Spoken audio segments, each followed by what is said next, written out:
ಬೆಳಗಿನ ವಂದನೆಗಳು. ಬೆಳಗಿನ ಜಾವದಲ್ಲಿ ದೇವರ ವಾಕ್ಯವನ್ನು ಧ್ಯಾನಿಸಿ ಪ್ರಾರ್ಥಿಸಿ ನಾವು ಪ್ರತಿಯೊಂದು ಕೆಲಸಕ್ಕೆ ಮುಂದುವರಿಯೋಣ. ಏಕೆಂದರೆ ದೇವರು ಕಳೆದ ದಿನವೆಲ್ಲ ನಮ್ಮನ್ನು ಕಾಪಾಡಿ ಜೀವಂತವಾಗಿಟ್ಟಿದ್ದಾರೆ. ಅದಕ್ಕೆ ದೇವರಿಗೆ ನಾವು ಕೋಟ್ಯಾನುಕೋಟಿ ಸ್ತೋತ್ರವನ್ನು ಸಲ್ಲಿಸಬೇಕಾಗಿದೆ. ದೇವರು ಪ್ರತಿದಿನವೂ ನಮ್ಮನ್ನು ಕಾಪಾಡುವಂಥ ದೇವರಾಗಿದ್ದಾರೆ. ಈ ದಿನ ನಾನು ಆಯ್ದುಕೊಂಡಂಥ ವಚನ ಭಾಗ ಯಾಕೋಬನು ಬರೆದ ಪುಸ್ತಕ 1ನೇ ಅಧ್ಯಾಯ 6ನೇ ವಚನವಾಗಿದೆ. ಸ್ವಲ್ಪವೂ ಸಂದೇಹ ಪಡದೆ ನಂಬಿಕೆ ಇಟ್ಟು ಕೇಳಿಕೊಳ್ಳಬೇಕು. ಸಂದೇಹ ಪಡುವವನು ಗಾಳಿಯಿಂದ ಬಡಿಯಲ್ಪಟ್ಟ ಸಮುದ್ರದ ತೆರೆಯಂತೆ ಅಲೆಯುತ್ತಿರುವನು. ದೇವರ ವಾಕ್ಯ ಬಹು ಮುಖ್ಯವಾಗಿದೆ. ಏಕೆಂದರೆ ದೇವರ ವಾಕ್ಯ ನಮಗೆ ಹೇಳುತ್ತದೆ, ಈ ವಚನ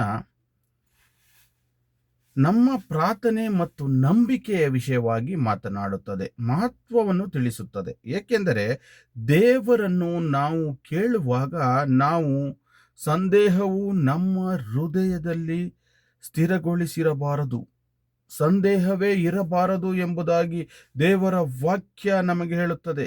ಗಾಳಿಯು ತೂಗಾಡುವ ಸಮುದ್ರದ ಅಲೆಯಂತೆ ನಮ್ಮನ್ನು ಇಡೀ ದಿಕ್ಕಿಲ್ಲದೆ ಮಾಡುತ್ತದೆ.